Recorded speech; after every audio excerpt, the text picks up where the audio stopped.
കൂടുതൽ നമുക്കാണ്. നമ്മുടെ ഉള്ളിലുള്ള ദാരിദ്ര്യം നാട്ടുകാർക്ക് മുഴുവൻ ഉണ്ടെന്ന് വിചാരിക്കുന്നതാണ് സെയിൽസിൽ ആദ്യത്തെ അബദ്ധം. നമ്മുടെ ദാരിദ്ര്യം നാട്ടുകാർക്ക് മുഴുവൻ ഉണ്ടെന്ന് വിചാരിക്കുന്നതാണ് സെയിൽസിൽ ആദ്യത്തെ അബദ്ധം. എല്ലാവരും നമ്മളെ പോലെ അബദ്ധം ദാരിദ്ര്യമുള്ളവരല്ല. നമ്മൾ 5 ലക്ഷത്തിന്റെ കാറിൽ പോകുമ്പോൾ 5 കോടിയുടെ കാർ ഓടിക്കുന്നവർ ഈ റോട്ടിലൂടെയാണ് പോകുന്നത്. ശരിയല്ലേ? കാർ എന്തിനാ? ഒരു സ്ഥലത്ത് നിന്ന് അടുത്ത സ്ഥലത്തേക്ക് പോകാൻ മാത്രം. 5 കോടിയുടെ കാർ എന്തിനാ? അപ്പോൾ ആവശ്യമുണ്ടോ? ശരിക്കും യൂട്ടിലിറ്റി ബേസിൽ ആലോചിച്ച് കഴിഞ്ഞാൽ ആവശ്യമുണ്ടോ? ഇല്ല. കാരണം ഈ കേരളത്തില് ആൾട്ടോ 800 പോകാനും പോർഷയിൽ പോയി കഴിഞ്ഞാൽ എത്താവുന്ന സമയം ഏകദേശം സെയിം. എല്ലാം പോയി കഴിഞ്ഞാൽ 40-30 കിലോമീറ്റർ സ്പീഡിൽ പോകാൻ പറ്റുള്ളൂ. എന്നിട്ടും ആളുകൾ എന്തിനാണ് 5 ലക്ഷത്തിന്റെ കാറിന് പകരം 5 കോടിയുടെയും 10 കോടിയുടെയും കാർ എടുക്കുന്നത്?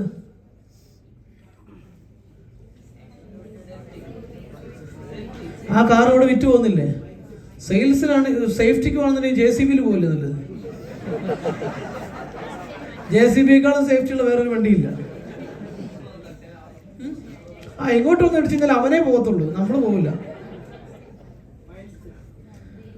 അയാളുടെ need 5 കോടിയുടെയാണ്.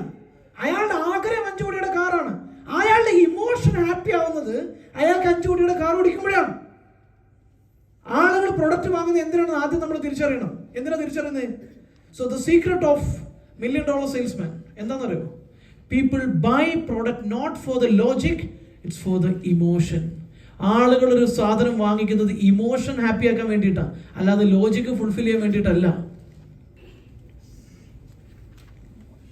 Businessman in this business, first of all, you should have a $1 million dream. ആദ്യം നിങ്ങൾ വിൽക്കേണ്ടത് പ്രോഡക്റ്റ് നിങ്ങൾ നാട്ടുകാർക്കല്ല വിൽക്കേണ്ടത്. ആദ്യം നിങ്ങൾ വിൽക്കണം നിങ്ങളുടെ ഡ്രീം. ക്ലിയർ ആയോ?